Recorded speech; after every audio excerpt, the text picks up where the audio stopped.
I just finished reading the novel Deacon King Kong by James McBride. According to the author, it's a book about church. But before you rush out and get a copy, know that there's plenty of language in it that we try not to use in church. But McBride's dedication reads, "For God's people, all of them," and it is.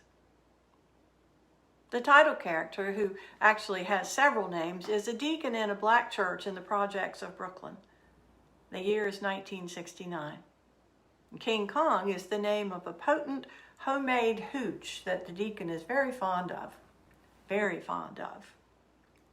The deacon is generally called Sport Coat by most everybody, thanks to his usual attire of a garish plaid one. And one of the themes running through the book is that no one knows exactly what it is that a deacon does.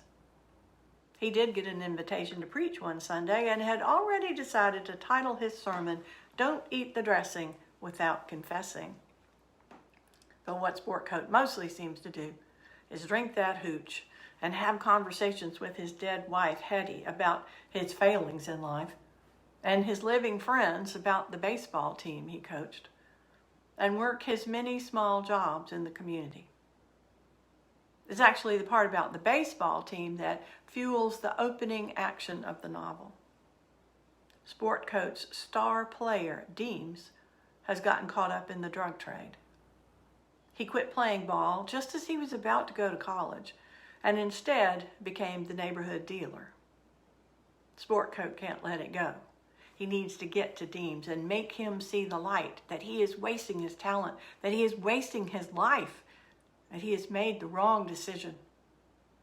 He has to give up hawking heroin and get back into baseball, which will save his life. Deacon is so passionate about saving Deems that he finally goes out one morning and shoots him. This happens on the first page, so I'm not giving anything away. Deems doesn't die, and Sport Coat keeps after him, sometimes just doing stuff like saving him from drowning, and sometimes roughing him up with harsh words. Sport Coat's friends beg him to give this up, to run away, now that he is wanted by both the drug kingpins and the police, to save himself and forget about Deems, who probably is beyond redemption already. Besides, the longer Sport Coat keeps hanging around them, the more their own lives will be endangered. But Sport Coat waves them off, slips away, and doggedly keeps doing what he does. Believe it or not, this is a comic novel. I would also say it's a book about Jesus.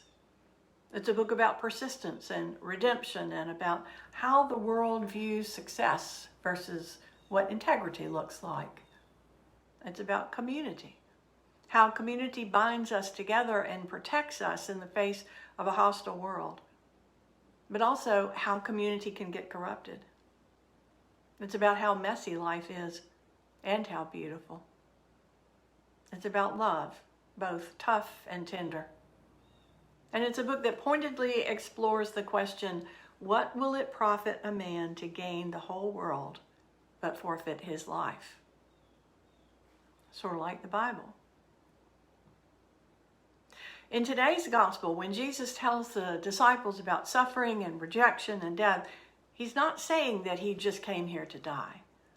He came to live among humans, to show us how to live, and he came for our redemption. He came to save us. But he knew, and he wanted his followers to know, that living the way of Jesus, the way of healing, of lifting up the lowly, of peacemaking, of alleviating suffering, and upending social order and erasing conventions that gave privilege to some while oppressing others, living that way was going to be met with powerful, even violent opposition.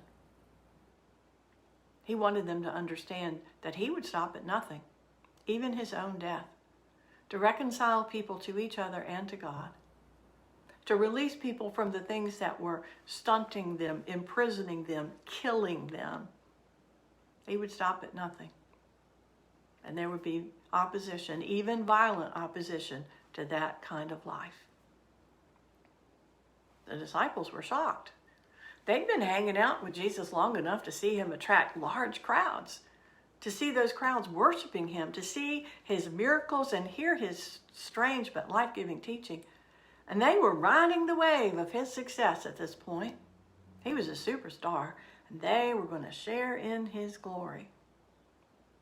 So once they proclaimed him the Messiah, the chosen one, the one who would bring in the kingdom, they were going down a very different path than the one Jesus was going down. They were imagining Jesus overthrowing the government and putting them in charge. Jesus was imagining dismantling the forces of oppression and restoring the outcast and broken, and knowing that the powers that be would not tolerate that. And so he had to correct them. If they wanted to follow him, they too would become the objects of powerful opposition. They too would be risking their lives. They needed to know what the cost of following him would be. When Jesus calls Peter Satan, rebuking him for trying to thwart Jesus' mission, for trying to impose his own ideas and his own mission that were based on the world's values. It's a little like when Sportcoat goes out and shoots off Deems' ear. He needed to get his attention. He had done a lot of teaching and been hands-on in instruction, but when the worldly powers took hold and the corruption was setting in, then it was time for a strong rebuke. Am I talking about Jesus or Sportcoat? Yes. So this is the message. Following Jesus is more than declaring that he is the Messiah. It's not about the title, but the mission. Jesus' mission, and Jesus' mission is subversive. It will result in rejection and ultimately death. But Jesus also knew that his death would not be the last word, as we ourselves will see again on Easter. Jesus knew that God would redeem him, just as Abraham knew that God would make good on God's promises to him. And so he could stand fast in his integrity and live out his countercultural mission to give people, all of them, true life. And so can we. These are big words. Integrity, impression, redemption, opposition, countercultural, salvation, subversive, dismantling. And this is a big question. What does it profit us to gain the world if it means we lose our lives?